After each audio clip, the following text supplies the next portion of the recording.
Hello everyone. Welcome to the home of FIFA in Zurich on the occasion of the 70th FIFA Congress.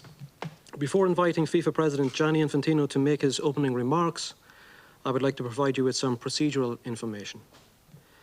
This press conference is being live streamed to the general public via FIFA.com in 4 languages on 4 separate streams in English, French, German and Spanish. In addition, accredited media have been invited to join on this Zoom call, and simultaneous interpretation is also being provided via the application in the aforementioned languages. We will open the press conference to questions in a few moments, but before then, I would like to pass the floor to the FIFA President, Gianni Infantino. Thank you very much, David, for passing me the floor. Simply from my side as well, welcome to all of you. It's good to know that you are following us, that you have been following the Congress, you have been listening to my speech as well, and you have seen the decisions which were taken. Obviously a Congress which is a little bit different, or quite a bit different, the first online Congress in the history of FIFA. The COVID situation is such that doesn't allow us to meet in person, unfortunately, for the time being, but everything went well and smooth. So I, again, thank you to be here, and don't want to take more time with my words, let you ask the questions, and then I will certainly have a few things to say. Thank you, Gianni. First person from Globo.com, Martin Fernandez, please.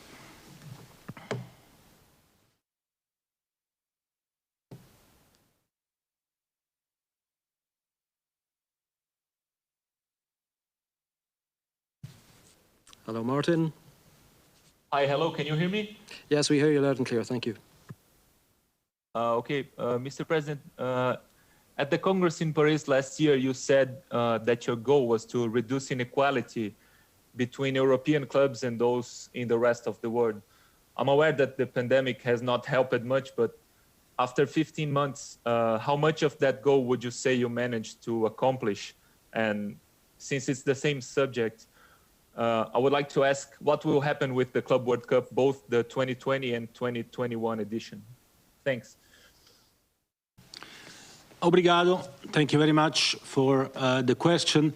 Well, how much did I achieve in the last, whatever it is, 13, 14, 15 months is in terms of equality or club level? We don't know until we will not have the next Club World Cup. I think that's the easy answer to give. Obviously, on one side, quite a lot. On the other side, not much. Quite a lot in the sense that we had and we were prepared to have the first new version of the Club World Cup, which of course would have boosted club football in a different way quite significantly all over the world, because suddenly when you have more teams participating from different continents as well, which as you know was foreseen in 2021, this would have had a big impact. We had now to postpone this first Club World Cup, this first new Club World Cup, because we had and we wanted to give this space which was fixed in the calendar for a FIFA competition. Before it was a Confederations Cup, then the Club World Cup. But we were, of course, very happy to give this space to the Copa America and the Euro, which had to postpone their competitions by 1 year. So we are continuing to work. We are having discussions. We had discussions, I can just mention the example of Africa, with the idea of launching a Pan-African club league, which we discussed together with CAF, with the associations, with many clubs. There is a big interest. Sadly, obviously, the pandemic in March has put everyone to a standstill in terms of operations, but we are working in terms of concepts and proposals, and hopefully something new comes out. In the meantime, I think there were some interesting experiences being made here and there with football coming back, with final tournaments instead of knockout competitions, which again give an idea of how we could maybe do things in a different way. Let's see what we can do in future. When it comes to the current Club World Cup of 2020, well, since many confederations, or some confederations, I should rather say, will probably not conclude their Champions Leagues until December, it is unlikely that this event will take place in December of this year as it was originally planned. But we are discussing, we are monitoring, we are seeing. It will be hosted in Qatar, maybe at the beginning of the year instead of at the end of this year. We certainly want to see if we can keep it, but we will do that consulting all the confederations and all the participating clubs, and then take the best decision for football. As I was saying earlier, today we are in a situation where there are things which are more important than football, and this is health, and we need to take that into account. Next question comes from the BBC. Alex Capstick, please. Yep, hello everybody. Just on the international calendar, I just wondered how concerned you are with World Cup qualifiers specifically. CONCACAF have delayed their next round until next year in the springtime. Asia's done something similar. I just wondered, have you got countermeasures in place to get these games finished in time? Are you concerned that there'll be a backlog that could mean that games aren't completed? There's a real problem ahead of the World Cup in Qatar.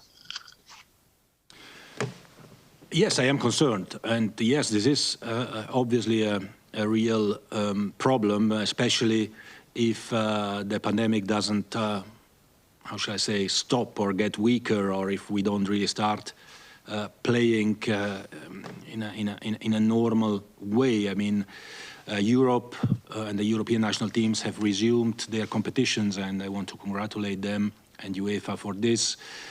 In September of this year, CONMEBOL will start now in October. We elaborate a return to play protocol, which will be ready by next week, developed again with all confederations to give them the tools to be able to resume. But obviously we are in the hands as well of health authorities, and we cannot impose certain things, obviously, and we don't want to impose certain things. We want everything to be done in a smooth way.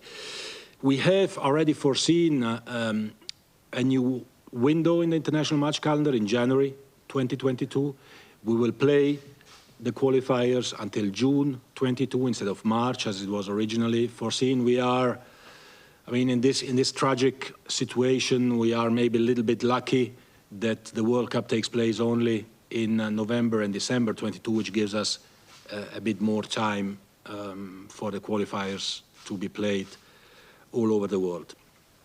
Obviously, the World Cup is the most important competition in the world. It is a top priority, not only for FIFA, but for each and every country around the world. And we have to work to make sure that the qualifiers are played. I mentioned the window in January. If need be, we must find other windows. In Europe, there will be the experience made now with 3 games in the window instead of 2 games. Let's see how that work out as well, and if it can be maybe used as well in other competitions. Other plans can be to play qualifiers in one venue instead of home and away for other confederations. But we will make sure that the qualifiers are played all over the world and that we can have a fantastic World Cup in 2022. Next question comes from the Associated Press. Graham Dunbar, please. Thank you very much. Hope everyone's well in Zurich at the moment. I just want to pick up on something, a promise you made in the speech about promise of cooperation with prosecutors around the world. In regard to the financial settlement you made with Nasser al-Khelaifi to withdraw the criminal complaint of bribery. Why take the ball away from the Swiss prosecutors like that? I mean, regardless of how good the price for the rights was paid by beIN, which I think everyone accepts it was, why not just let the justice process play out? Well, this is a matter for the legal department of FIFA, who made an agreement which is perfectly legal as well, based on the advice received there, and that's how matters were. And for the rest, of course, there is an ongoing proceeding, and on this, FIFA or the FIFA President has obviously no influence whatsoever. Next question comes from the Press Association. Jamie Gardner, please. Thanks, David. Thanks, Gianni. Can you hear me okay? Very good, thank you. Okay, great. What further information, if any, has been provided by the Swiss Special Federal Prosecutor to you directly or to FIFA regarding the basis for the criminal complaint about the meetings with Michael Lauber? And what steps were taken to record or take notes from the meeting with Attorney General Barr this week? But I did not receive any information from the prosecutor here in Switzerland. Neither did FIFA. So I'm still hoping to receive something, at least to know what this whole thing is about, because for the moment what I've received is that, well, you know, I met the prosecutor, and it cannot be excluded that in meeting the prosecutors you discuss something which is not right. To me, it sounds absurd. I mean, the simple fact of meeting the highest prosecutor of Switzerland is a guarantee in itself. And to think that one would go to a meeting with the highest Swiss prosecutor to try to do anything strange is not only far-fetched, it's completely absurd. But again, I have not received anything else. We will see when I receive something, and you will certainly all be informed at the same time, or maybe even before that, as we have seen as well in the past. Having said that, I said it also in my speech. I was in the United States 2 days ago. I met with Attorney General Barr, like I did with Lauber, like I would do with anyone else, to thank him for what the Department of Justice in the United States has done. I want to repeat that here, for saving FIFA, for saving football from FIFA, to show him what we were doing, how we were working, to present him the reforms, and to assure him of any support, of course, that anyone in the DOJ needs. Obviously, our lawyers are in direct contact with the DOJ. Let's not forget that FIFA is a victim. Before my election, FIFA was at the verge of being declared a criminal organization in accordance with RICO legislation. In the meantime, it is clear that FIFA has been a victim in these proceedings, and discussions are now on also remission of some of the money which was seized, and I hope that everything will go well in this part as well. Next question comes from the New York Times. Tariq Panja. Tariq, the floor is yours. Great. Hey, Gianni. So many possible questions. Can I ask you about the trip to Washington? And your press release, you were quoted as saying you were delighted that FIFA could be there to play its part in supporting these positive developments. You also said you want football to continue contributing to positive change. So it suggests that you and FIFA were directly involved in this a deal with Israel, Bahrain, and the United Arab Emirates. Can you spell out exactly how you played a role? And as part of that as well, did you have any response from Qatar, the next World Cup host, as to your trip there and your sort of attendance at the signing ceremony? Thank you.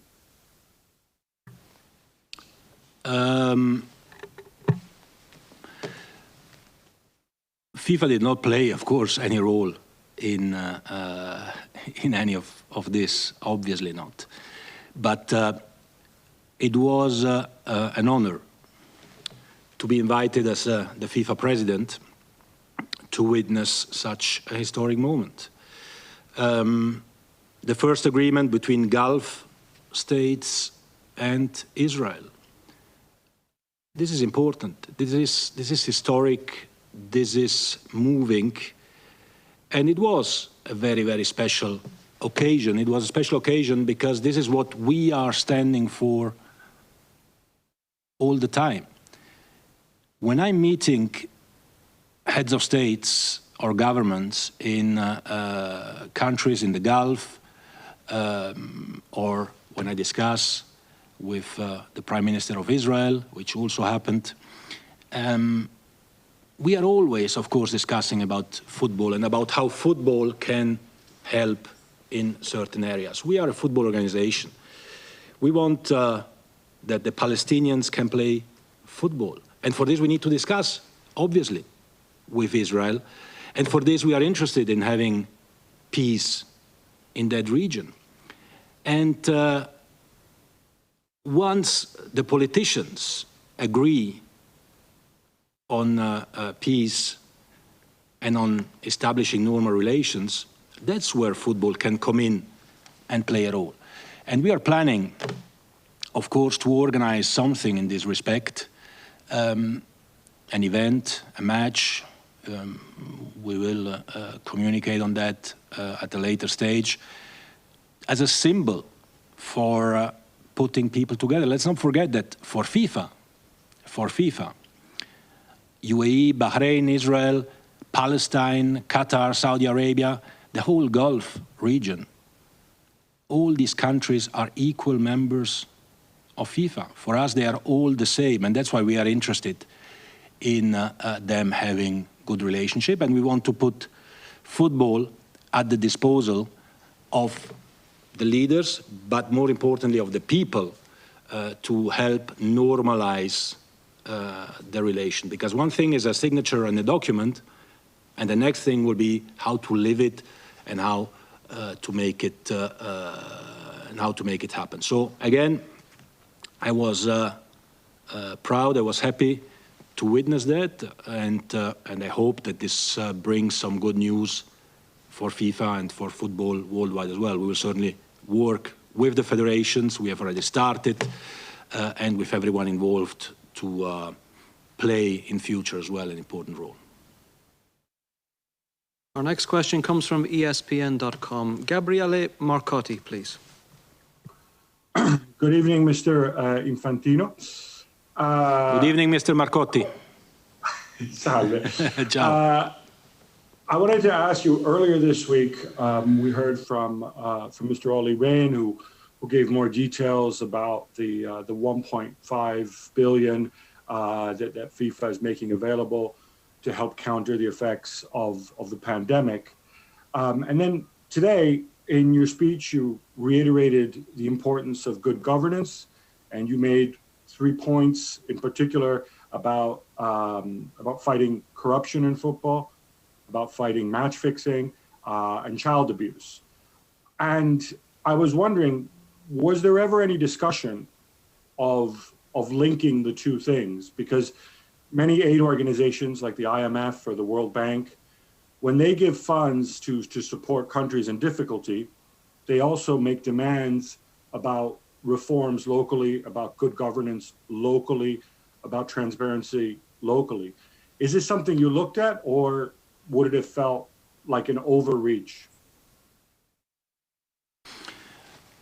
Thanks for the question, Gabriele. Well, we are looking at that, I would say, as a matter of fact, and we introduced good governance changes in the associations as well when we started with the Forward program. You've been hearing as well the speech of the chairman of the Audit and Compliance Committee. We have now, with regard to this particular COVID relief plan, a person like Olli Rehn, who is supervising this whole thing. Obviously, we know that when there is money, there is a risk the money is being diverted somewhere where it shouldn't be. But we are quite comfortable about that in the sense that we are asking, of course, contracts to be signed. We are asking, of course, clearly to see where the money is going. We are auditing, and this is also new, 100% of the associations with regard to the FIFA funds. This did not happen earlier. In this particular case, though, as well, we had to move and act swiftly and efficiently and quickly, because we cannot waste too much time to, how shall I say, to prepare for these payments to be done. People are in need. When people are in need, we need to help. Let's not forget that in many countries, there is no help from the government to football. And in many countries, the federations, it's the majority of the FIFA members, well more than 100, depend on the funds that FIFA is giving. Not the federation, but the whole football movement. So we needed to act swiftly and quickly, but we are upholding all governance rules, and we make sure that everything will be transparent and everything will be publicized and public as well in terms of what is happening with this money. And the federations, they know that. They know that in the meantime. You know, at the beginning, when we introduced our good governance rules with the forward program, we had some resistance, obviously. Obviously, before, the associations were receiving $300,000 a year, but nobody was checking what was happening with their money. Now they receive $1.5 million per year. But everyone is checking. We are checking what is happening with their money. So at the beginning, some associations were not happy to receive $1.5 million. They prefer to receive 300,000, but nobody checks then 1.5, but we check. In the meantime, a cultural change has happened in the heads of many, many associations. And they know that they can actually have a benefit in showing that they are investing their money in football projects rather than in their own pockets. And this is the change that we wanted to achieve with football, with FIFA, with the Forward Fund, and with this COVID Relief Fund, which will be managed with exactly the same rules as the Forward Program in terms of good governance and accountability and compliance. So, you know, things are already much, much better than a few years ago. Are they perfect? No, certainly not, by far not. We have, unfortunately, caught a few in the past who did not act properly. This was referred to the ethics bodies, and they had to take some measures and sanctions. But people are getting it, and I'm proud that we could help on one side, but also always bearing in mind that we need to control everything that we are doing. Next question from the Associated Press. Rob Harris, please.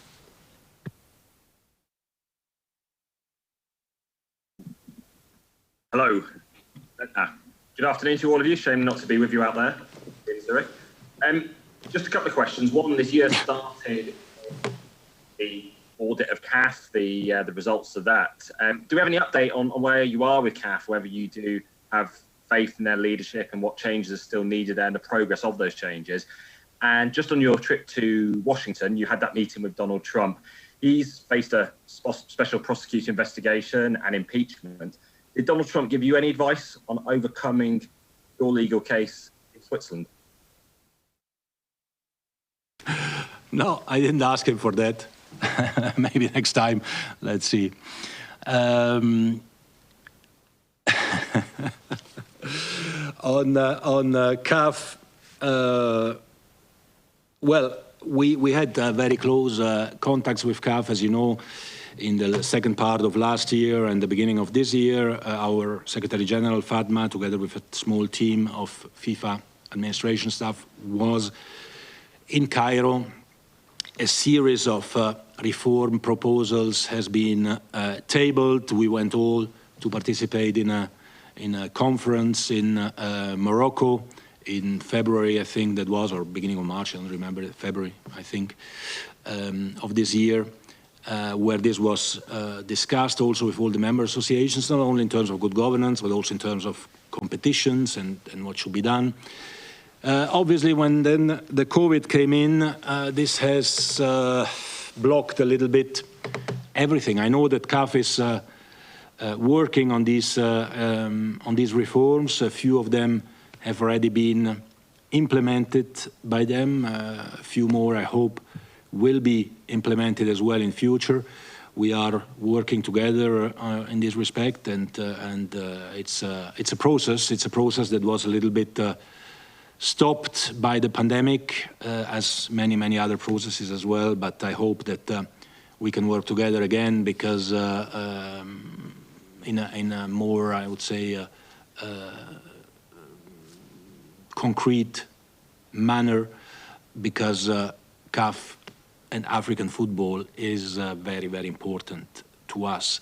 We have decided, as you know, for 2026 to double the number of African teams almost for the World Cup, from 5 to 9.5, because we need to give them more opportunity. But with more opportunity comes also reforms. It's a bit same as what I was speaking about before. This is a process, and we are committed to that process. It took us a bit of time to clean up FIFA. We still work to be done. We are putting our experience as well at the disposal of all those who need it, and we are working, and we will continue to work with CAF to make sure that African football can move really to the next level. Next question comes from the Financial Times. Murad Ahmed, please.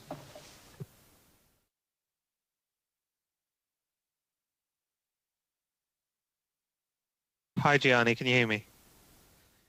Yep. Hi there. So, question for me. Prior to the pandemic, you were gearing up, all of football was gearing up for a big negotiation over the international match calendar from 2024. And also, I mean, involved in that is the expanded Club World Cup. Now, you had some tension prior to that, prior to the pandemic, with the heads of UEFA and CONMEBOL over how the tournament could work and the finances of it. But now you've all got together and had to work through the pandemic and work closely with each other. Has the tension receded between you, UEFA and CONMEBOL, enough so that now that you might have a deal, a grand bargain over the future of the international match calendar? For example, could you foresee the Club World Cup taking place every 2 years, and then also finding room for an expanded Champions League like much of Europe wants? That would be an interesting proposal. A bigger Champions League and the Club World Cup every 2 years, you say, but then we can make it maybe as well a bit more often. But jokes aside, that is a joke. Huh? We have not been discussing, of course, about these matters. I think that I have no tensions with anyone. I'm the president of FIFA, and as president of FIFA, I have to think on everyone. And there is no such democratic organization which moves ahead by unanimous decisions or veto rights of one or the other. So I always have to try to find, as president of FIFA, a good compromise, if it is possible. If it is not possible, we still need to move on, and we need to take decisions, and then hopefully everyone joins in. Let's not forget that when the World Cup started in 1930, the British decided not to participate in the World Cup because anyway they were the best. Was what they were thinking, at least that's what I was told, or what I read somewhere. Subsequently, they decided that maybe it's not such a bad thing to participate, and they participated. When we launched the idea of the Club World Cup, of the new Club World Cup, there was as well a bit of skepticism somewhere here and there. But at the end of the day, all the clubs who are, of course, the main stakeholders in the Club World Cup have expressed their express wish to participate, be it Europeans or or South Americans, knowing for us that this participation, coupled with the participation of North Americans, African, Asians, and Oceanian teams, would help all the others as well to grow. So obviously the international match calendar is crucial for the future. The current calendar is in place until 2024. This means that in the course of this year, next year, we'll have to decide on what happens after or as of 2024. The pandemic and the coronavirus have had, I think, two positive effects. One is that we all learned to use technology and can meet via Zoom even without the need to travel. And when you are FIFA, that's quite important that you can meet without having to travel, because the trips are quite far. The second one is that it has indeed brought everyone together. We are working very, very closely now with UEFA. We are working very, very closely with CONMEBOL. We have agreed on virtually everything in terms of the calendar, because once we help one, another time we help another. I don't call this the bargaining chips, but this is solidarity. This is how we have to act. And that's why for me, I mean, it took me like 3 seconds, as far as I was concerned, to decide that obviously we leave the FIFA space in 2021 free for Euro and Copa America. At the same time, of course, there is a commitment from UEFA and CONMEBOL to foster as well the Club World Cup. We have to see what the future brings in their own competition. This is not a matter for FIFA. This is a matter for them to decide and to discuss. But in terms of our relationship, it has become very close. And the fact of having had many meetings at operational level as well in the last few months will certainly help in shaping the proposals for the new international match calendar. How they will be, we will see. Longer breaks for national teams, maybe not. Less is more, less games but more relevant games. These are all proposals that will be debated and discussed in due time. We'll move to Pakistan for the next question. Umid Wasim from Dawn. Umid, please. Hello, can you hear me? Yes, we can hear you. Hi. Okay. Question for Gianni regarding the normalization committee in Pakistan. There's been a lot of criticism of the normalization committee since it's been appointed, and recently I think FIFA also received a letter from the government of Pakistan regarding their reservations over some of the decisions taken by the committee. Recently also, the normalization committee was barred from attending the sports board meeting in Pakistan, since it said that the government said it did not recognize the normalization committee. So, I mean, there is a hint of government interference there as well. And what would you say about that? Well, what I would say about that is that the simple fact that there is a normalization committee in Pakistan, as there are normalization committees, sadly, in a few other countries as well, is a consequence of a situation which was already very, very complicated and difficult. And that's why, together with the Asian Football Confederation, we decided to install a normalization committee with some precise duties and bringing back, I would say, a normal football system in Pakistan, which is a huge country, as you know, which per se brings a lot of complications as well, only due to the size of the country. There are some issues, of course, there are some issues as well, and some discussions that we are having with the government. We will act in this case like we do everywhere else. We search for the dialogue, including with the government. We don't accept, obviously, government interference in sporting matters. but we want to collaborate always with the governments, and we hope that with the good services of AFC and FIFA in support of the Normalization Committee, we can overcome the current complicated situation, bring back normality, and bring back football in Pakistan in the way Pakistanis deserve it. Next question comes from the Times in London. Martin Ziegler, please. Hi, Johnny. Hi. Hi. Just wanted to ask, can you say whether FIFA now has rules in place saying that they will never do a TV rights process without a full tender? It won't just award a TV rights contract to a particular broadcaster without having an open tender process? Yes. Yes. Yes, FIFA has rules in place now, internal rules and guidelines which foresee tender processes and how they should be conducted. This as well did not exist before. This was one of the things that we introduced, and these rules are obviously in place. You then have to face situations in some countries where there is no competition. I don't know, Switzerland. It's difficult to have competition in Switzerland when you have one broadcaster. Well, now there are some private ones, but that would then be on pay, and we want, of course, exposure for the World Cup on free TV. And these situations have always to be taken into account and tailor-made depending on the countries.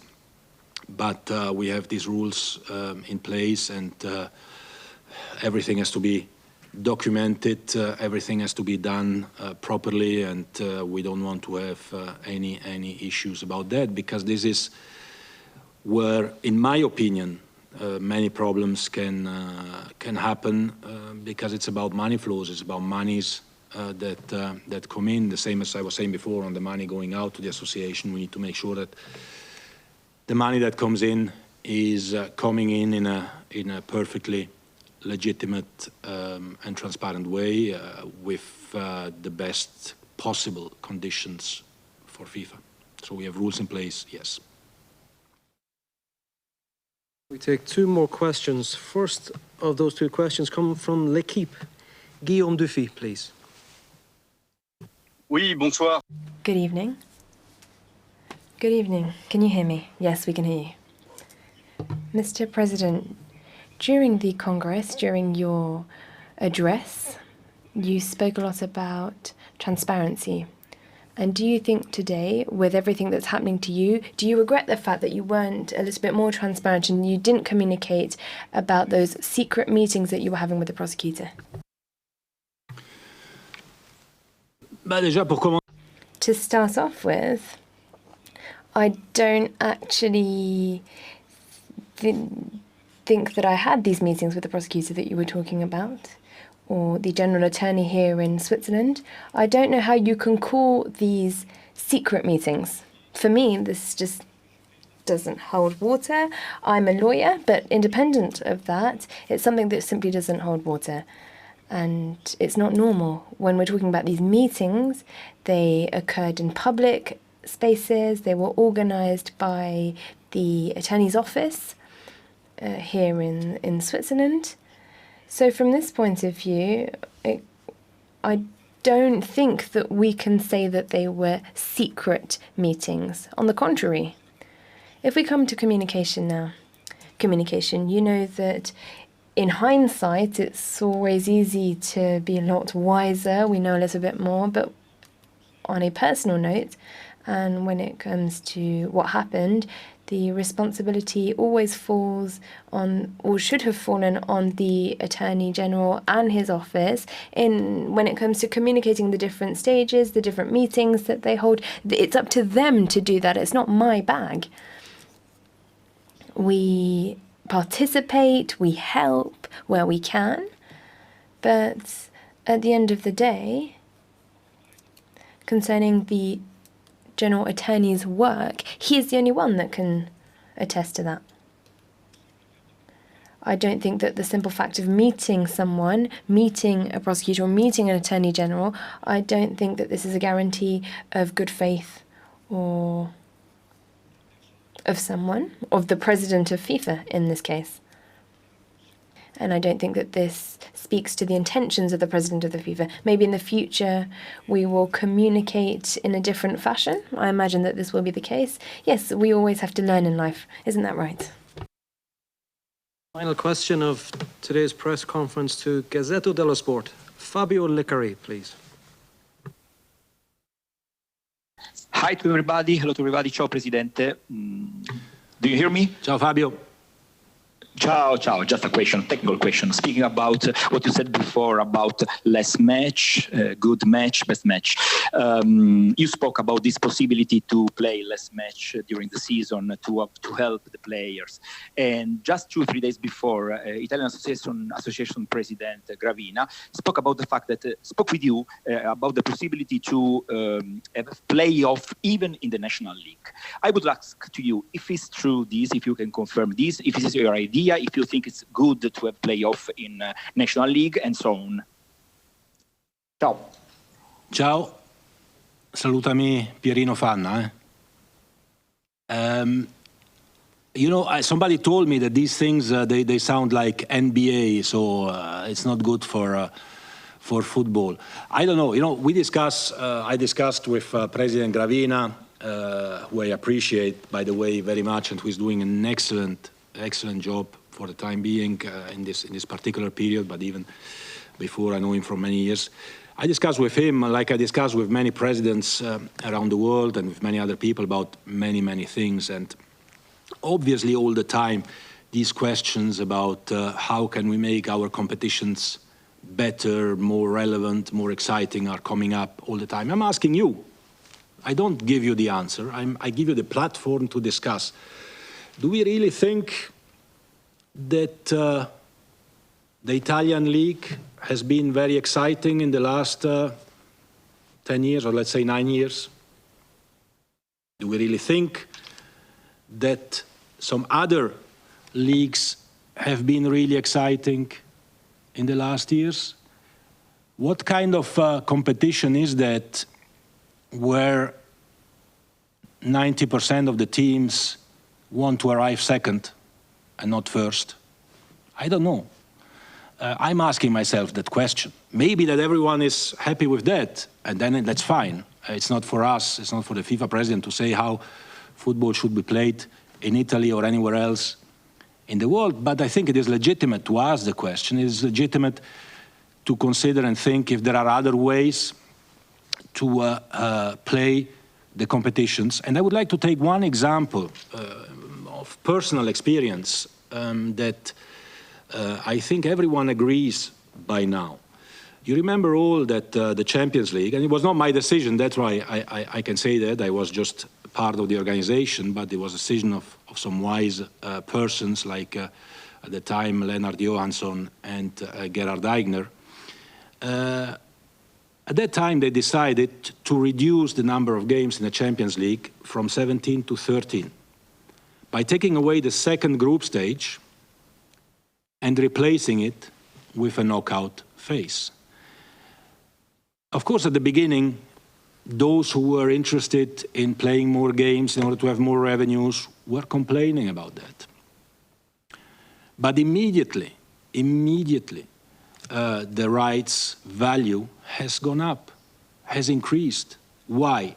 Because it is much more relevant to have a knockout stage than to have a group stage of 6 games, and after 2 games, you know already who are the 2 teams which go to the next round. So this decision was taken 15, 16, 17 years ago in the UEFA. It has been proven successful. It has shown that less is indeed more.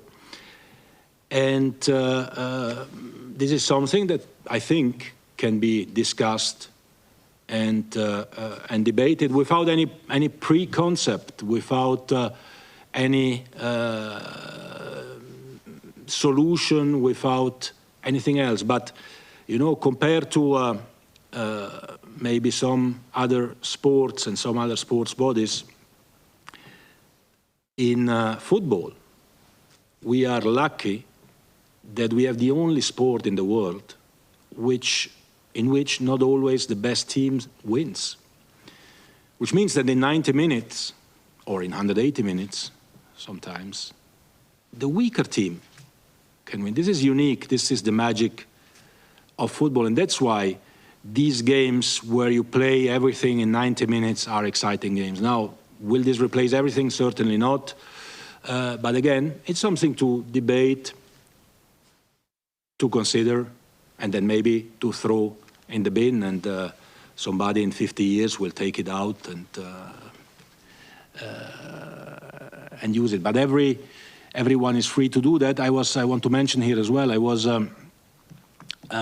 discussing with the president of the Mexican Football Association some time ago about the system that they have in Mexico, with also there a kind of a playoff round at the end of the two league half seasons. And this has been definitely a very, very successful story for Mexico. The way he was telling me how this is working is certainly something that I found personally very, very interesting. Thank you, everybody. That concludes today's press conference. Thank you and goodbye.